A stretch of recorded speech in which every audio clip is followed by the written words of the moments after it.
Hey everybody, I'm Blind Ryan, and with me is Kendall, and I'm going to let her tell her life story basically, and see if I can get a new perspective on my opinions about trans people. Now, before I begin, for the people who don't know, very disabled, a lot of physical problems, lifetime of it. I was born 3 months early, so it's from birth to death.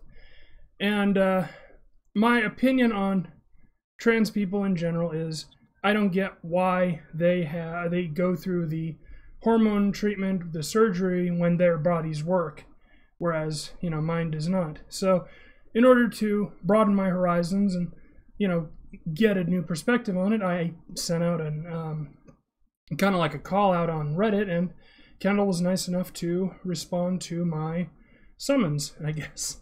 So I'm going to cede the floor to her to let her tell her story, the what's, the whys, the why-fors, and what have yous. And if she doesn't feel comfortable, answering a question, obviously she doesn't have to. That's not my place. I'm not here to pass judgment or, say yay or nay on it. I just want to hear what leads a person to do that much to themselves. So, Kendall, whenever you're ready.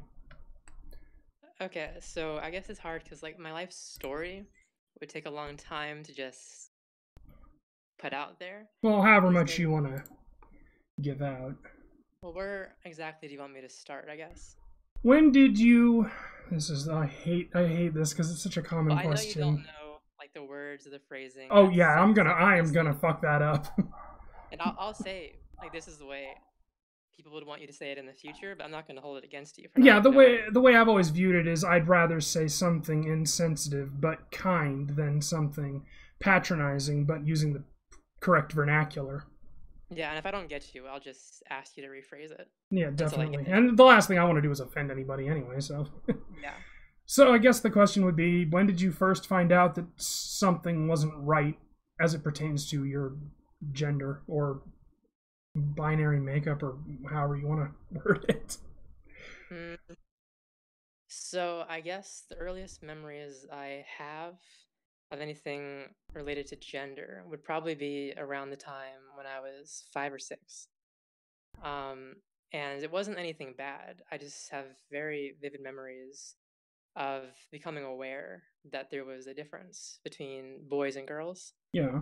And just looking at them side by side and thinking, wow, I would be happier as one over the other. But since I can't change that, then I just don't think about it anymore. What was the specific thing that kind of galvanized your decision on that? Or do you remember?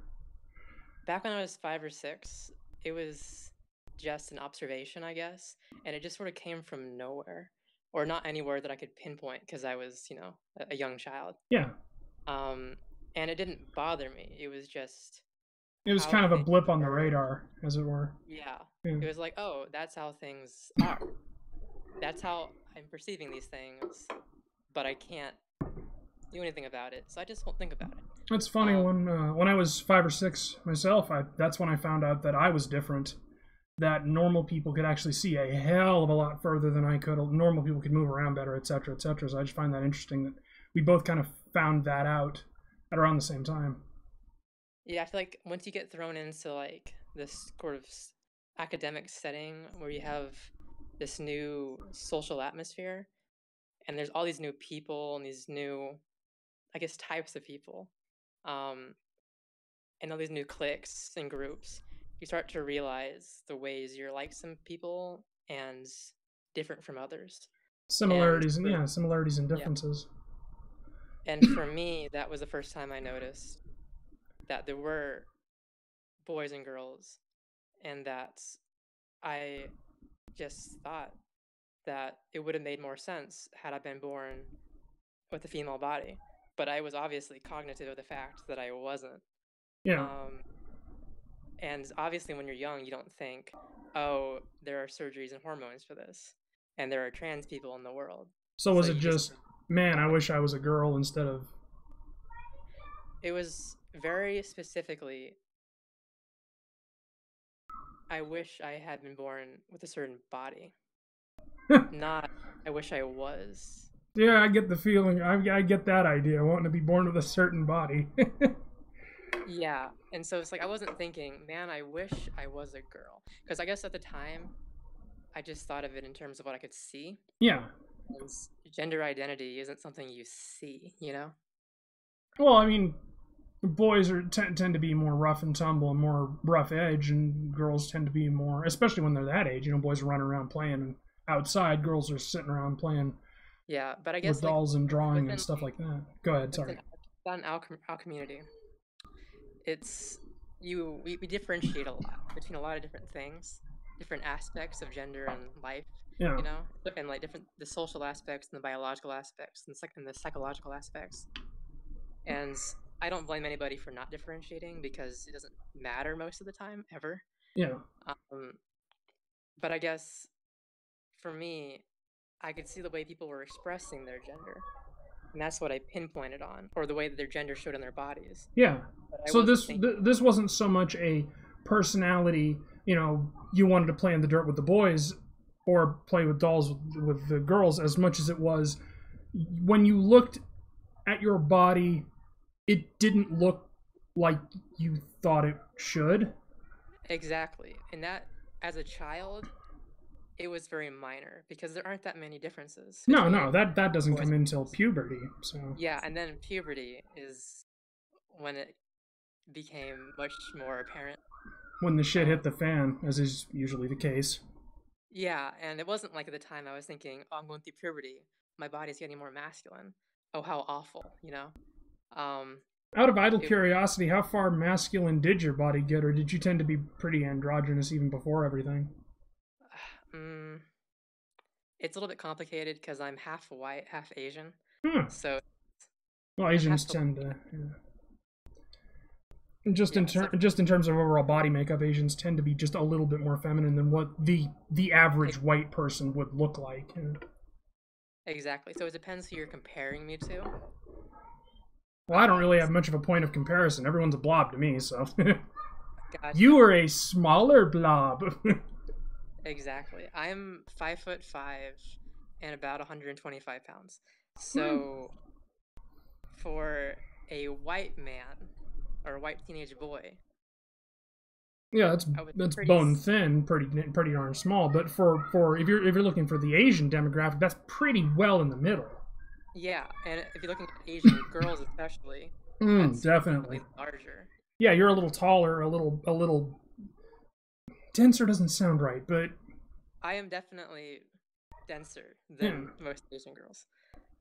Well, I mean, my wife is 6 foot tall, and you know, so she's kind of an Amazon, so I wouldn't even worry about that. Yeah, definitely. I'm definitely right in the middle in a lot of ways. But in terms of was I more feminine or masculine when I went through puberty, it's hard to say because I was comparing myself to a lot of different groups of people. Yeah. But I would say I was physically androgynous. That must have made the procedures a lot easier. Which procedure exactly? Well, I don't know exactly what all goes into it, but I figure the hormones have got a lot more work to do when you're more masculine or more feminine and you're trying to go to the other gender. And then also the surgery must have, the actual surgery to reassign you? I don't know. Well, the way they say it in society is sex change, obviously. But nobody calls it that. So usually it's called SRS or GRS, and there's like 10 different names. So I usually say sexual reassignment surgery, or you can say sex realignment surgery or gender reassignment surgery. It's all the same. Oh, I would probably just call it SRS in my mind. Yeah, just SRS keeps it simple. is the most common. And it's what I call it. Yeah. Truth told, I'm more interested in the psychology of it than the actual, physicality of it. I figure the hormones are to prepare you for it, and the surgery is to essentially just appearance surgery, plastic surgery, which is that's another thing. People think I have a huge problem with trans people. I lump it in my mind as the same as to the people who do the plastic surgery, the body modification, and stuff like that. Except there's the added element of all the hormones. And I figure that would throw another wrench in your body.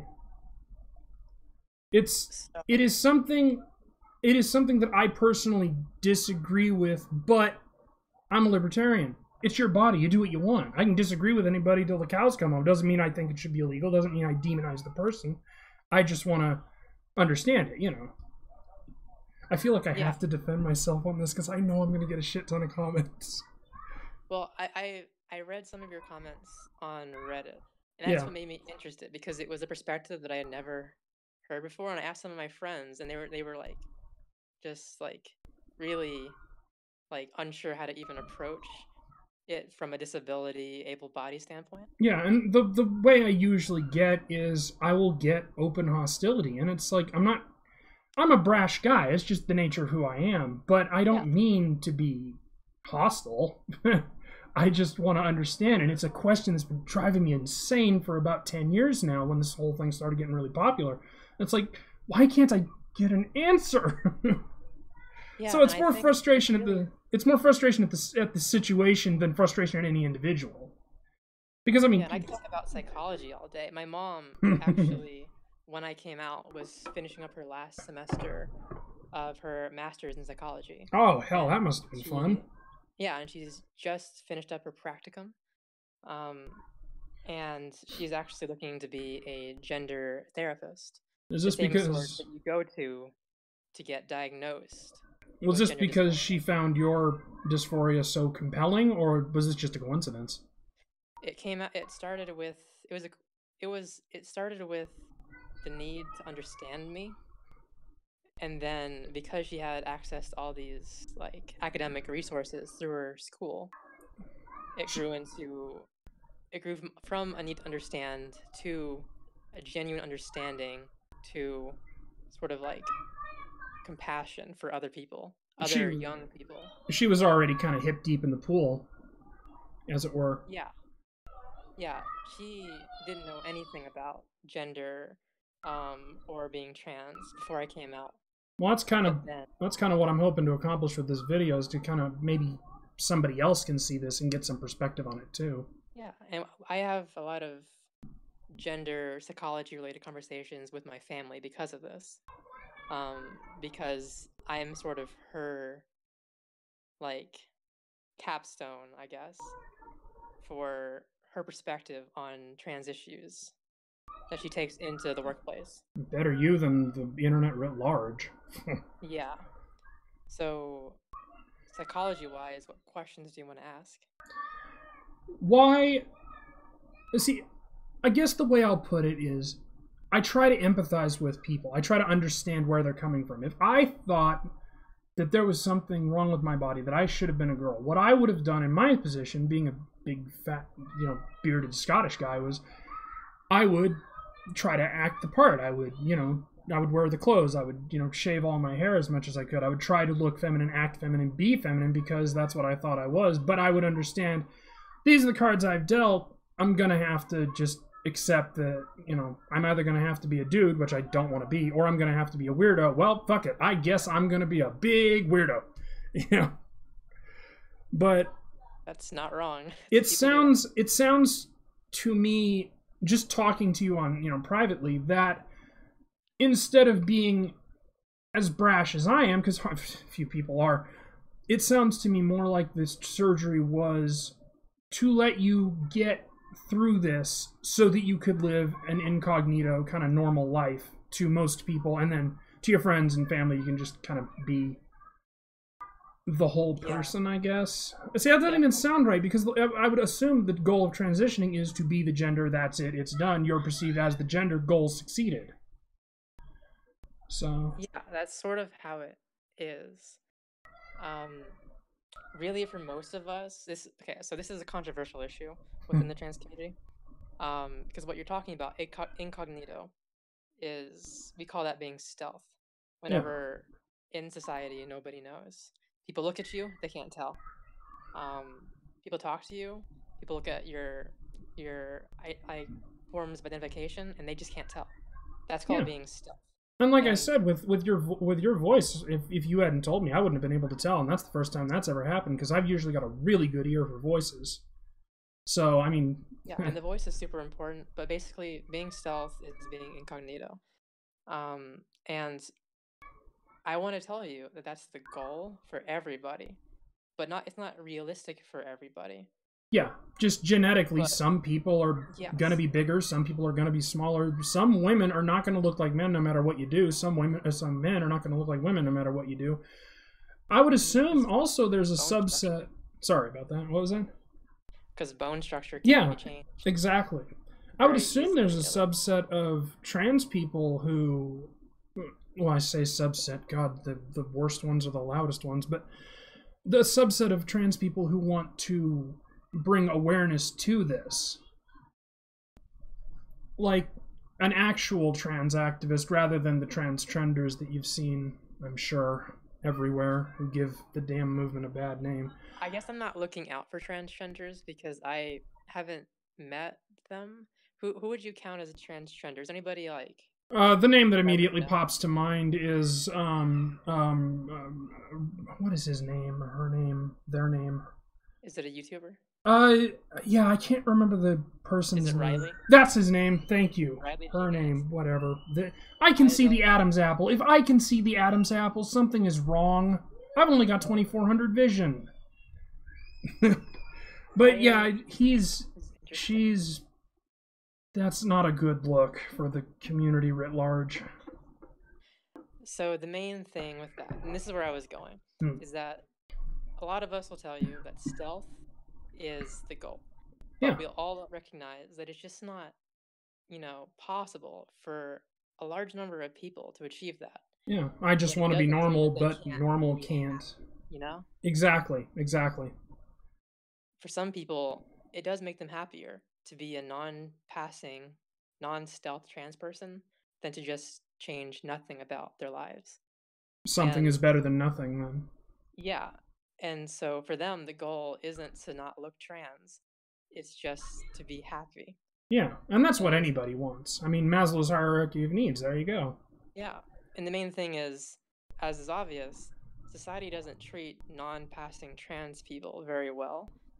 And so what do you do then? You do your best to change society, Yeah, which sometimes comes off really badly. yeah. Well, I mean, most people in society treat us disabled folks like pretty much we're invalids.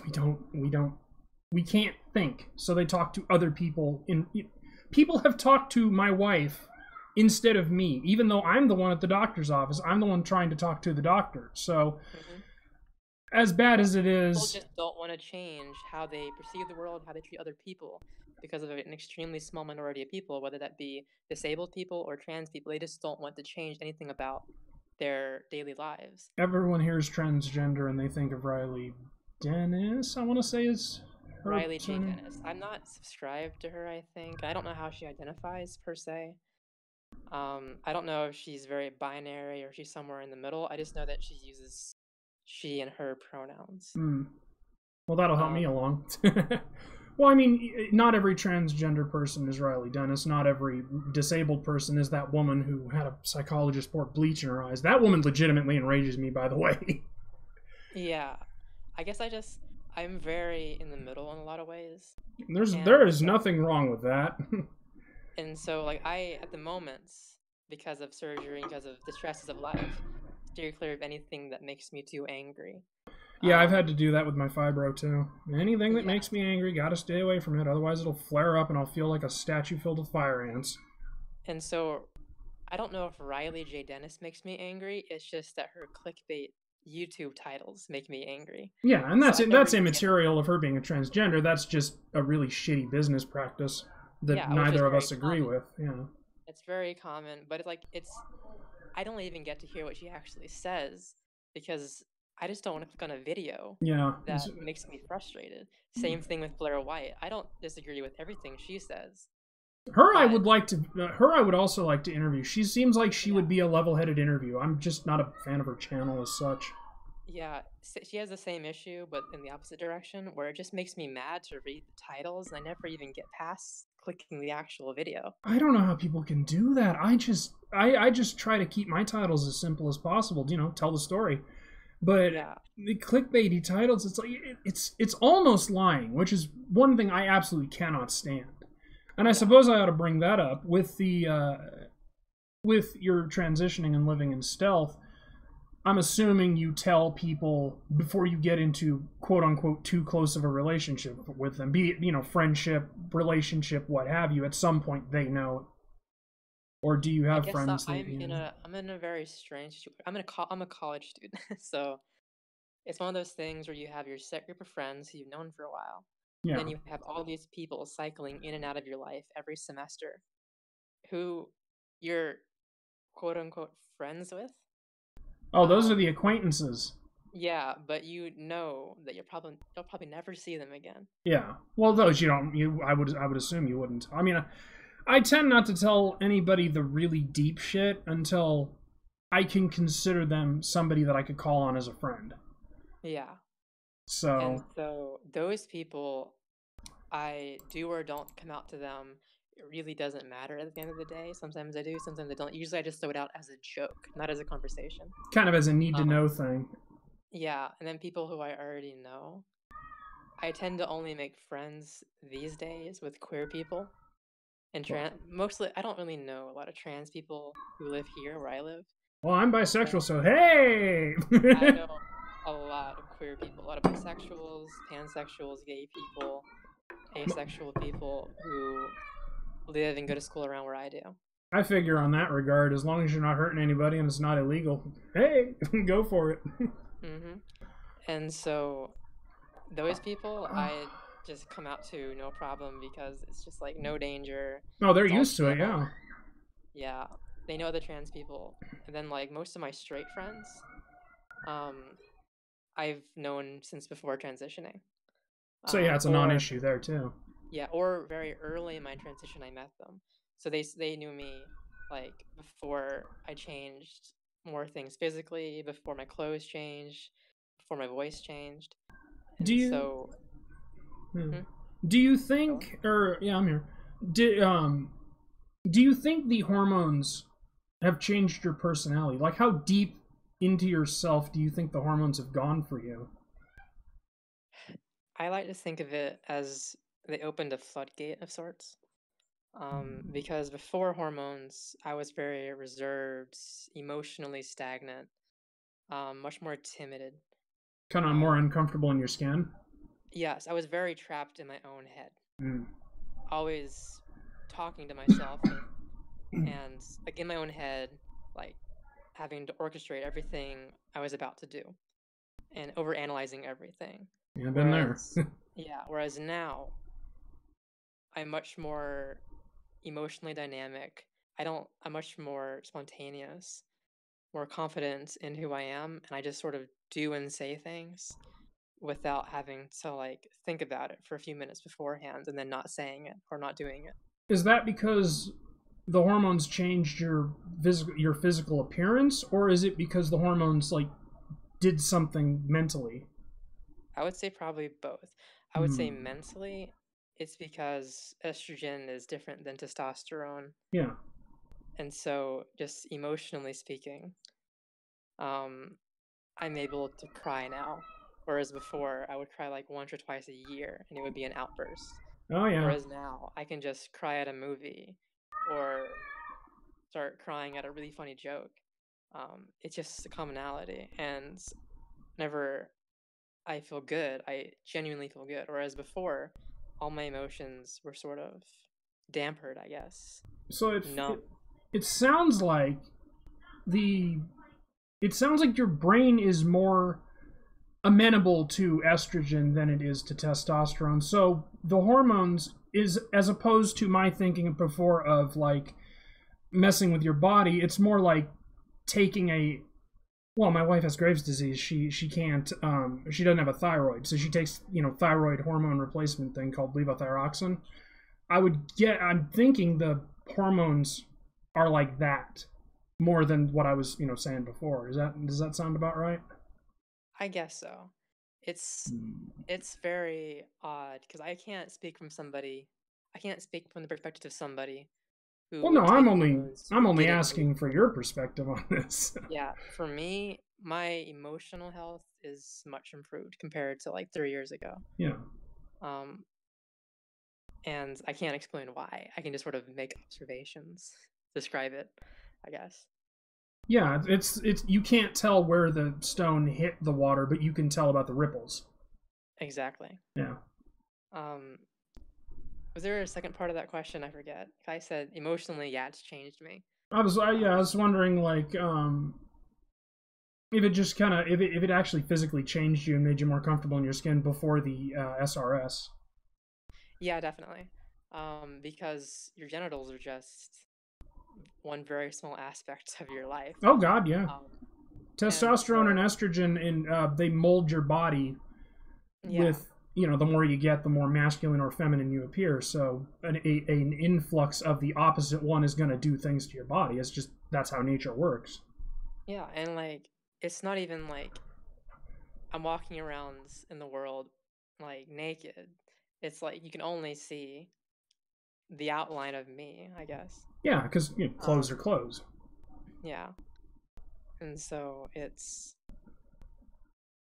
it very much has influenced how I interact with the world and people in the world.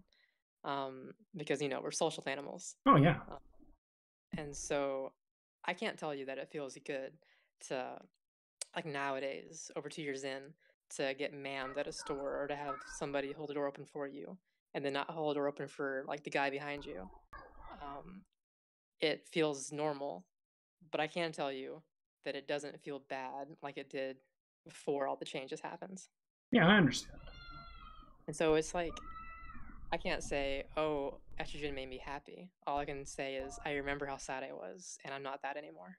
Yeah, it feels more natural rather than a high as such. Yeah, Yeah. like sometimes I even question, like, wow, I'm pretty happy. Did I ever even need to transition? And then And you then I go back and remember, it's like, wait, no, yeah, yeah, it I didn't would. feel this way then. Um, so it's very strange. It's like I am a fish in water, and that water is just me being comfortable. And I'm thinking I could be comfortable no matter what gender I was. But I remember living life as a male Oh yeah, was hindsight's a not didn't feel this way. hindsight's always something you want to keep track of. If I ever do get rich and I ever do pay off my debts, I will still live cheaply because I will always remember the times I had debts. It's basically a Exactly. safeguard of it's a sociological safeguard that I have to keep me from taking people for granted. Because my dad took my mom for granted for a long time, and I saw that and I was like, what? I don't want to be that kind of asshole. So, Hmm.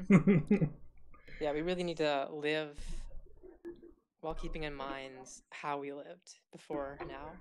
yep, live for today and tomorrow, but never forget the past. That's why I'm turning my Exactly. arms into a chronicle, which someday I'll need to show off, but we gotta get money for tattoos, so. Same. Um, One sec. There was something else. So you also, I remember, as I mentioned before, your perspective is very much based on like being able-bodied or not being able-bodied, and you were curious why somebody would want to change their physical body.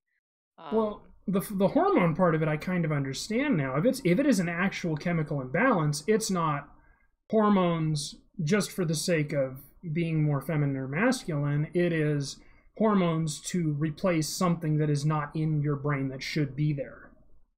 yeah, and I can't tell you how that works exactly because nobody knows. No, but I understand it in theory because my wife, Graves' disease, levothyroxine, blah blah blah. It's Hmm. basically just putting something in there that was supposed to be in there, but now somehow is not. With her, she lost her thyroid. With you assume you were born that way? I assume there are all kinds of theories that I could just spit out without knowing really what they're about, so I just won't go there. Yeah, I 'Cause figure we'll find out. I'm a liberal arts student, not like a biology student Oh or hell, you're something. gonna love this video. It's full of fractals. Oh, great. Math. Um, I love fractals. can't even picture a fractal in my head. Oh, you'll picture them when you see the video. Let's see. Oh, what else is But there? what's another question? Lead me in a direction. I would like to ask about your relationship with your partner. Are you married? I am not married. I am 21 and I'm in college, so I could do it, but it would throw a wrench in everything, and I have no Oh, money. yeah. So Well, That's why we aren't. Oh, that's why my wife and I aren't married. If we're married, I'd lose my disability. So, yeah. How long have you guys been together? We have been together only, when was it? It's hard to say because when they asked me out, I said no. And then it just sort of became a yes through being together. So I don't really. Playing hard to get, typical woman. Lol. Let's see. They asked me out like almost like a year and a half ago. Yeah. Yeah, my partner is complicated. I'm gonna keep saying my partner and they instead of boyfriend or girlfriend, he or she. Yeah, that's what I was actually curious about that. Yeah. So my partner is, how do I put this? Questioning, but beyond questioning. Okay, so they were assigned female at birth, quotation marks. So you would think they're biologically female. But when they interact with the world, they get gendered as male, probably about 2/3 of the time. Huh. And they're not on testosterone. But they want to be. This is a matter of going to hell anyway. Might as well pull the Yeah, go ahead. cord. Yeah. Yeah, so currently most people know them by she because they don't want to, I guess, commit, you know? They're still going through that self-discovery phase. Yeah, and they're from a very traditional Mexican-American family here in Texas, where we're from. Ah. And they live like out in the woods in Central Texas. Well, there's your masculine right there. You live out in the wilderness, you're gonna get masculine traits just as a means of survival. Probably. They're the only quote-unquote girl in a family with 3 boys. That's another that would engender a lot of other confusions. Yeah, and about a year ago, they cut their hair short again because it was very long. And this person, my partner, is very, very very pansexual. I'm assuming you know what that means because you're bi. They Yeah. don't go by bi. What is the difference between bi and pan? Do you want to go there right now? I'm honestly curious. Functionally speaking, they're 100% the same. Technically speaking, pansexuals just really don't care about some aspect of sex or gender. They don't care about genitals sometimes. They don't care about how you identify.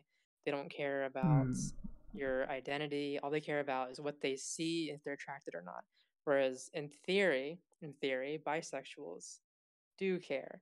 But also at the same time, there are plenty of bisexuals who are like, I define my sexuality verbatim as what pansexuals define their sexuality.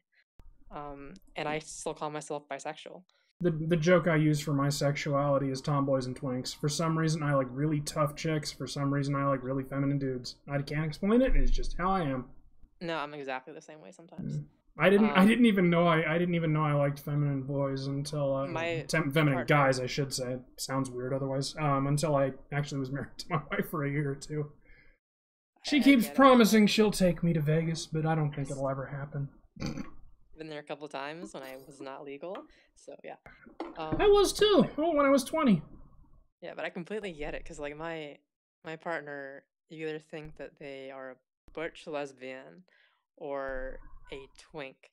Oh hell, there's the best of both worlds. Yeah, which pretty much falls right in the middle of what I like. There you go. Yeah, but basically pansexual, bisexual, to backtrack, they're functionally the same. They're attracted to, men, women, people in between, who identify in between or have androgynous bodies. But they prioritize or don't prioritize different things, and that affects the words they use to describe themselves. Yeah. So my partner is very set on describing themselves as pansexual. Rather than bisexual, because they just really, really don't care about genitals. Like, genitals just don't matter. It doesn't really matter that much to me. I mean, they are to me separate but different. Some days I'm in the mood for one, some days I'm in the mood for other, and I'll look at whatever porn I have to look at, and as long as the person in question is relatively feminine to, you know, twink, I'm good to go. Yeah. And honestly, And it sounds could like be this time. it sounds like your partner is seems pretty comfortable with who they are. They're not out to their family Mm. in any way. Not gender-wise, not sexuality-wise. But it's pretty freaking obvious. So we're all just like, they know. And they're like, yeah, they probably know. Well, in fairness, my wife and I, or my wife's mom, thinks that her and I still sleep in separate beds because we're not technically married yet. Oh gosh. So I know where you're coming from there. Yeah, so that's sort of the gist with them. Well, hopefully it ends up resolving itself in an amicable way. I would really hope so. I know how bad that shit can go.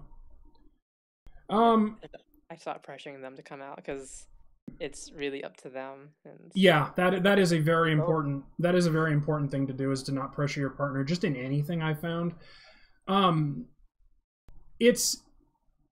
very much an independent, as dependent as I am. I'm very much an independent partner in that I figure her and I are adults. We can live our lives. The only time we need help is when we actually need help, and we'll tell each other. You know, I view it as like a partnership, like a 50-50, a business contract. And it's worked really well for us. Yeah, I think it's just so different because we're so dependent on our individual families at the moment. We're both college students. Well, yeah, for the... Yeah. But once you guys are out on your own, making your own money, you can live how you want. Actually, my buddy and his wife, once they got out of their respective families and started living on their own, they found that they were able to live much more comfortably, and they're very traditional. They don't have any prejudices or hates, but they're just, you know, traditional cis man, cis woman, all that. But even then, just getting out from under your parents' thumbs, even if they're good parents, it is the biological imperative. That's the word I'm trying to think of. To, you know, go out and multiply, or in our cases, go out and live your lives, because my wife and I aren't having kids, and I'm betting you guys aren't either, unless you adopt. Yeah, maybe one day. Yeah, we've talked about it too. Yeah, I forget how my partner came up, or what the question was. Oh, that was just my idle curiosity, how the relationship works. It sounds like it works like any other relationship. Like any other college relationship, yeah. I don't really have expectations for the future. It ends when it ends, and if it never ends, then it never ends. If it ends tomorrow, it ends tomorrow. Yeah, and that's how it should be. Yeah, and this is important. Anybody back or be held back.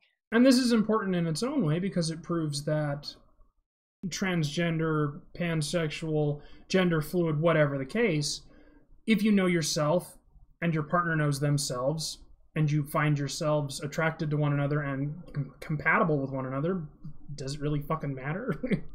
Yeah, it really doesn't matter. Because everybody's got their... It's kind of laughable, because like I told you that when my partner asked me out, I said no. And what I said was, I'm sorry, I'm straight.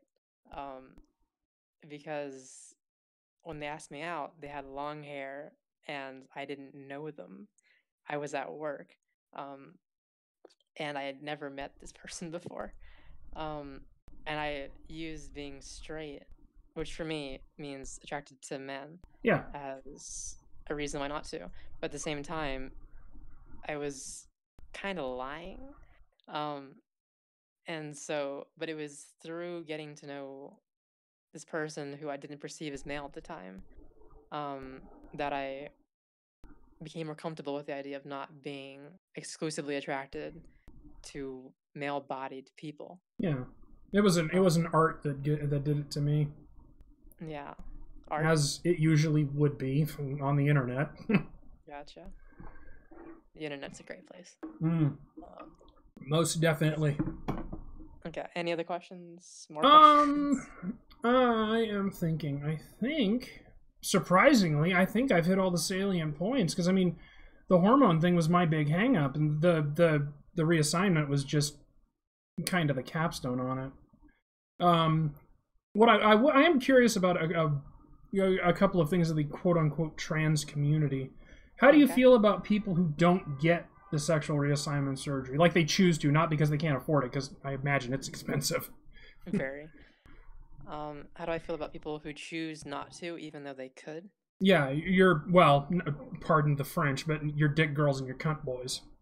Yeah. So, okay. So besides the people who can't afford it, Yeah, there's so, also the aspects. excluding them, yeah. There's also the aspect of how much it sucks. Oh, I imagine. That's not It a has small been surgery. the That's a big worst deal. experience physically of my life. And so a lot of people will ask, "Hey, I kind of want the surgery, but is it worth the pain?" And a lot of people will say, "I think it's worth it, but it's probably not worth it unless you really want it." Oh, yeah. So a lot of people will be like, "I would like to have X or Y genitals.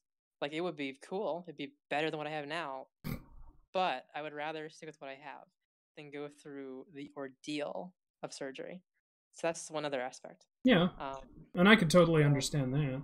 ignoring them, the people who are like, I'm a woman with a penis and I'm proud, um, who like that, they're just very like outspoken about it. Yeah. Um, I'm assuming these are the people who are like saying like, oh, genitals don't like matter when it comes to gender. Like you can have a like I'm a woman with a female penis, or I'm a man with a man's vagina. Yeah. That kind of thing. Who are trying to just who I Well, guess from a certain perspective are sort of tearing down language. I guess how words work, um, and how we perceive genitals and gender. yeah. Um, I think in practice, it's fine because it's hard because like transitioning is different for everybody. Like you mentioned that I've had the full treatment. I fully transitions. But in the trans community, we all sort of agree, not all, most of us agree that there is no one way to transition. You transition until you're happy. Yeah, And you and don't have to go so people far. define happiness in different ways and at different levels in this instance. Yeah. Some people only need hormones, no surgeries. Some people only want surgeries, no hormones. Some people just want to change the way they dress and the way people address them, pronouns and their name. Um, it's all just psychological or social for them, less physical, which some people are like that. I can't empathize with that, but it's true. Um, and the main thing is, some people just don't feel the need, the desire to change that part of their body, their genitals. Um, and they are very adamant about it. They're very defensive about it. Yeah. Um, and I guess like the best defense is a good offense. So you go ahead and change the way that words are defined and how people perceive certain genitals. Um, and I would imagine in the day to day that would be extremely hard to date and to find a relationship because if you try to date the wrong person and they find out that you don't have the right genitals for how you look, they're going to beat the holy shit out of you. Unless you're honest, yeah, obviously. well, to be fair, I've never heard of a trans woman, specifically somebody who's trans feminine, uh, do that. Um, like, Hide it like that until the last possible minute or something. yeah, Yeah. because of what you just said. There's a reason people get killed. Um, is because I would have to because say of it would their take a special kind of stupid to do that. I mean, that would just they that is would do suicide. inviting that is inviting martyrism, or at least Yes. perceived martyrism. Normal people would see that, and I say normal as in cognizant, not any of this. As wow, why would you do that, you dumbass? Yeah, and the main thing is it just people who haven't had the surgery, like trans feminine people, Yeah, um, just don't do it because it would be like committing suicide. I would But I assume have they would heard kind of date in people their circle, as it were. yes, or they would make sure that people know well in advance. Yeah, kind of like how I do with my disabilities. Mm-hmm. Like you scout them out. Yeah. Um, you do some interviews. Um, but I've heard of the opposite, where people are trans masculine people who haven't had um phalloplasty, they haven't had a Yeah, yeah. penis construction, will get in these situations with a man or a woman, and then they take their pants off, and they find, and the other person discovers that they don't have anything down there, but Get a it's just a bit, bit different, I guess. get a bit of the old boys don't cry moments. Yeah, because it's especially whenever it's a trans masculine person with a female-bodied person, like a woman with a vagina, they're they're much less likely to turn around and beat them or assault them or kill them. Yeah, Um, assaulting tends to be a masculine thing over a feminine thing yes. in general. And plus, people just don't think about the idea of a woman goes to bed with a man, takes his pants off, and he doesn't have the genitals she's expecting. Yeah. Um, It sounds and to me so like the actual trans community that you tend not to hear about is generally just kind of a support group. it's You definitely a all want to huge get to support. your goals, and this group is for you guys to find the best ways to get to those goals, not so much this constant screeching that has come out of the transgender community. Yeah, and I guess it's like most of us are just trying to get through the day and just trying to make it to next year. Yeah. Um, I do find that really funny how similar the disabled community and the transgender community actually is.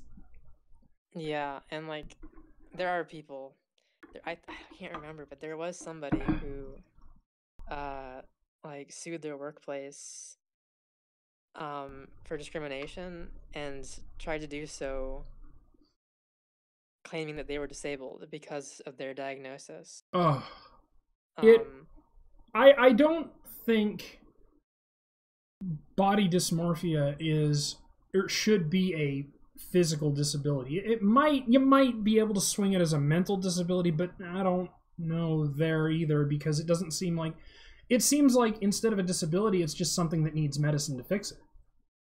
which the main thing is that if you're saying, oh, well, it's not a disability, it's not an illness, this is a big point of contention in the trans community. Yeah. Is it a good or a bad thing to pathologize it?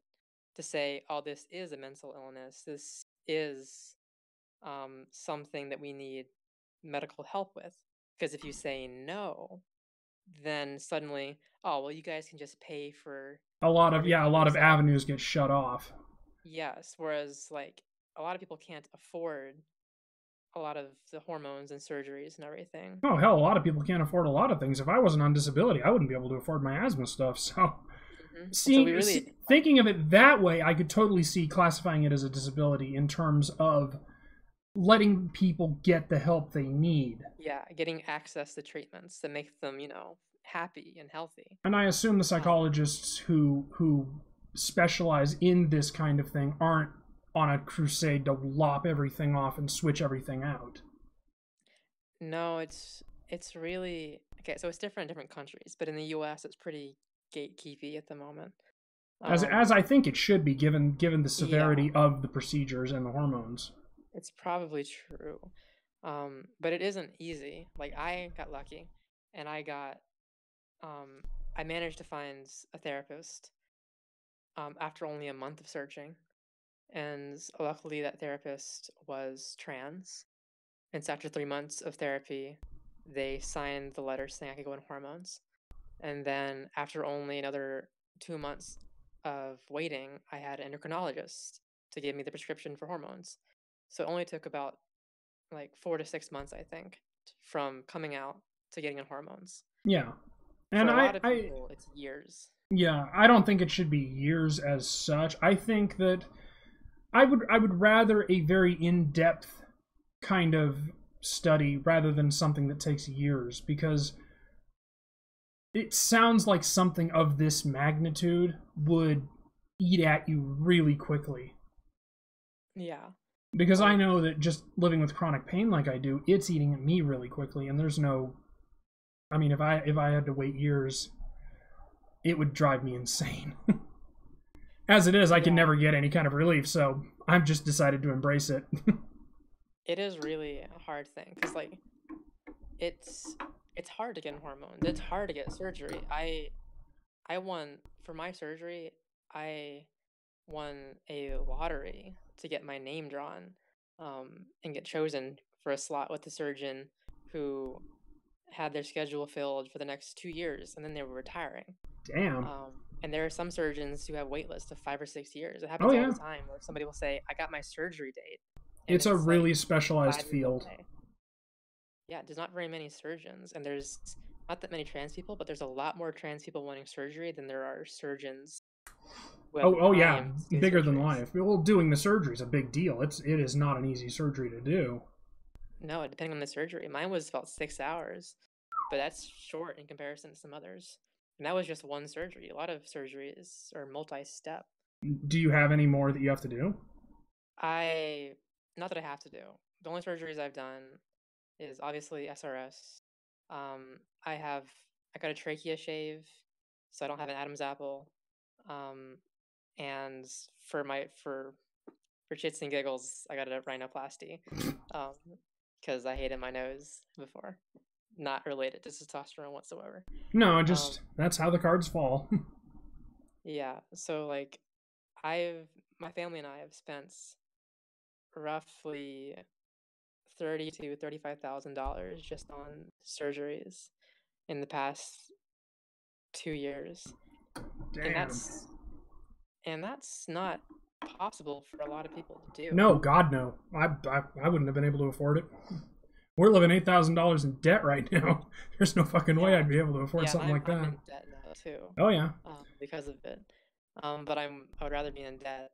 Oh God, yeah. Now. I look at, well, it's the same thing. My wife and I moving up here to Washington right from California. We had to get out of there, and if it meant we had to be in debt, well, screw it. I guess we're in debt. But hey, I consider leaving California one of my life's great achievements. I assume you think similarly to getting your transition done. Yeah, I would much rather get it done now when I'm young. Oh God, yeah. You do not want to wait on that too much past 20, 25. Yeah, it's like it sucks in the moment to transition, because transitioning is one of the hardest things anybody. Oh, it is a 10-star ass kicker from what I've heard. Because I mean, it from what I've heard, it is changing the fundamental parts of everything. I mean, the hormones for one thing, and then the SRS just mangling everything up before it's healed. And oh God, yeah, that too. And so I forget how I went to that. Sorry, my whole mind just went blank. Yeah, it happens. I do have one final question, and this is the one that's probably going to get me all the hate in the world. What do you think about people who do this stuff to their kids? Okay, so I have a very ambiguous opinion about this. So obviously, like just to state the obvious, there aren't any kids getting SRS, obviously. Yes. You have to be at least 18 to get surgery. The youngest person I met whenever I was getting my surgery was 20. And most people were at least in their mid-20s, usually in their 30s or 40s sometimes. Yeah. Because it just takes that long. So no kid is getting any surgeries done. And also nobody under the age of 16 gets actual hormones. Which I think hopefully everybody knows. Yeah, that if they don't know, they know now, and that is an important thing to be known. Yeah, so before you're 16, nobody in their right mind would ever give you testosterone or estrogen. The real, like everybody agrees, great. The real kicker is hormone blockers. Because most trans people will say hormone blockers are completely harmless, like they just stall puberty until the kid is old enough to make a really informed decision. Yeah. At 16. But then you'll have the opposite side come out and say, how do we know they're harmless?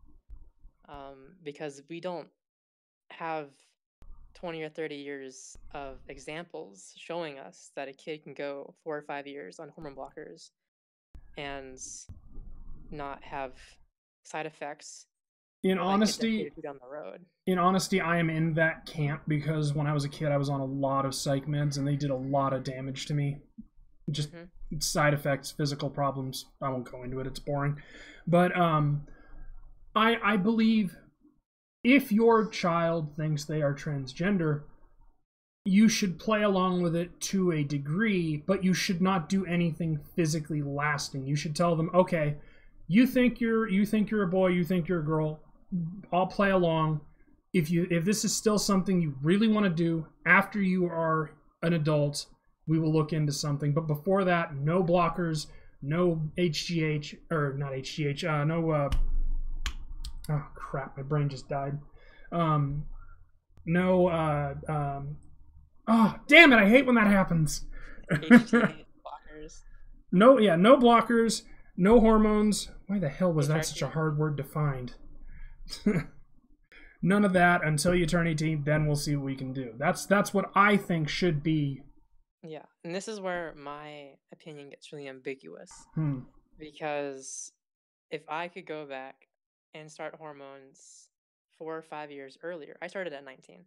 If I could go back and start them any amount earlier, I would 100% do it. Yeah. If I could have started in high school, if I could have started like in the 8th grade, I would have done it, because I went through puberty almost completely between 5th and 6th grade. So I've been 5'5" and about this weight since... No, that's an interesting proposal. That's an interesting proposal, because that's very true. I hadn't thought of that different people go through puberty in different things. I didn't finish puberty until I was 17, and that's more of the, you know, psycho meds and what they all did to me. And yeah. To explain, you know, California, it was the thing to do in the 90s. What now I'm beginning to rethink my idea on that. What if they had like a psychologist, an endocrinologist, all of that go over, you know, okay, this person is obviously wanting to psychologically, and this person physically has matured. Then I could see, you know, signing off on it. Yeah, and the main thing is that, like, when you're 18, there isn't that much difference, physically speaking, between an 18-year-old and a 25-year-old. So starting at 18 versus starting at like 25, when your brain's fully matured, won't make that much of a difference. You've just lost that whole part of your life. Yeah. And you might not make it through that part of your life. And so totally waiting until after all the puberty is done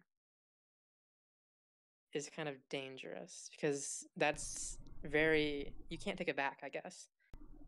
I think at the very least, your brain and your body should be, if not totally mature, pretty damn close to it, because, you know, your brain and body still change, and what's going to happen if you introduce this new element to that?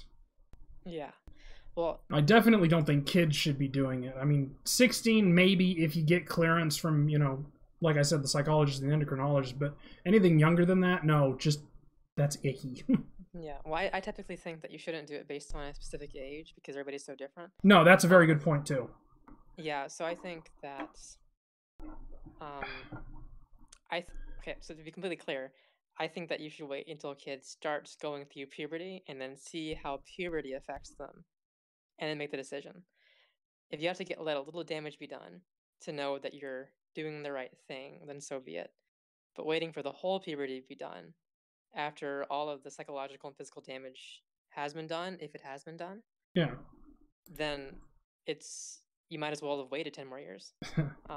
I think it should be like inverse. The further back you go to try to do this, the more stringent it should be to get it done. Yeah. It should be hard for a young person. Oh God, yes. Who hasn't gone through puberty to start messing with their body, because to be completely clear, most kids who experience gender dysphoria don't once they start puberty. Yeah, it's a passing, it's a like passing fancy. Yeah. Yeah. Well, I mean, so who hasn't wanted, you know, thought about that when they were younger? Yeah, and so you can't ignore the fact that, like, most kids shouldn't be on hormone blockers before they've had the chance to do what their body was going to do anyway. And this is obviously excluding people with actual disabilities who need those things to survive. Yeah. I figure it's important to say that, otherwise I'll get in the comments, what about this person with this condition? What about that person with that condition? No, we're saying that aside, this. Yes, people who are, like, children who are able-bodied, who don't physically need to take hormones or hormone blockers, I think should be allowed to start going through puberty and be like being monitored every step of the way. Oh yeah. And if they don't start feeling better, then before puberty is over, then I think that they should be on blockers, at least on blockers only, until they can decide. Yeah, Hey, start the process early with counseling, with other stuff that doesn't have lasting things, and then at the discretion of professionals, and of course the party involved, then you start kind of limited, bringing things forward. That way they're getting it done as soon as is safe and possible. Yeah, so that's why my opinion is so ambiguous, is because people are so damn different. Yeah, and I think you should do it right in the middle of puberty, whenever puberty happens to happen. Yeah, and I would say like the last 80% at the earliest, but that's really just splitting hairs. Yeah, it'll say, because I just don't know what puberty blockers does to a young person's body when they don't physically need them. I can tell you what it does like to older people's bodies, because people have been on hormones and hormone blockers for decades and they're fine. Yeah. But they're not, their bodies aren't, growing in the same way as a child's body is, and their minds aren't changing in the same way. Yeah, and anything to mess with your hormones is gonna have lasting effects on your brain and body. Yeah, and I just don't know the effects on children, and nobody does. That's part of the argument against it, but it isn't. From a trans perspective, any of us would go back and start earlier if we had the choice. Oh yeah, if I had given if I hadn't given the chance when I was a baby, I mean, hindsight, I would have told my mom to take the shot with the surgery to reattach my retinas, because there was like a 50-50 shot of it completely blinding me or giving me perfect 20/20 vision in both my eyes. And if I had been able to go back, I would have just said, roll those dice. But it really should be looked into more on a professional level. Politicians do not need to be involved in this, but I would love to see like studies done about the effects of these medicines, the effects of all this other stuff. Yeah, and that's the hard part, is that there are studies being done that just aren't finished. And it's just like we're just in the middle of this limbo period. Yeah. Where we just don't know. And so me as an individual who is not a scientist, who is not informed, and I'm just like, how can I have an informed opinion? If I can't have an informed opinion, then I'm not going to voice my uninformed opinion very loudly. Our informed opinions are made by educated guesses. Yeah. And the thing is, nobody on either side knows the right answer. And in the interim, what you do is, like in your case, you do it as safely as possible and kind of roll the bones. I'm pretty sure life is just about rolling various types of bones and seeing and hoping if you get lucky. Yeah, it really is. Because like whenever I started this is off topic. Whenever I started transitioning, I was not even sure how I quote unquote identified. I still don't care about identity, really, gender identity. Yeah. Because people in the trans community place a huge amount of emphasis on identity and identifying in certain ways. You hear all the time, I identify as male, I identify as female, I identify as agender, Yeah. And for me, I was like, how do I identify? And I was like, I don't know, but I do know that I want to transition. And if that makes me like not trans for not knowing myself, like in my own head, not knowing how I quote unquote like identify, then so be it. I'm just gonna transition and go with it.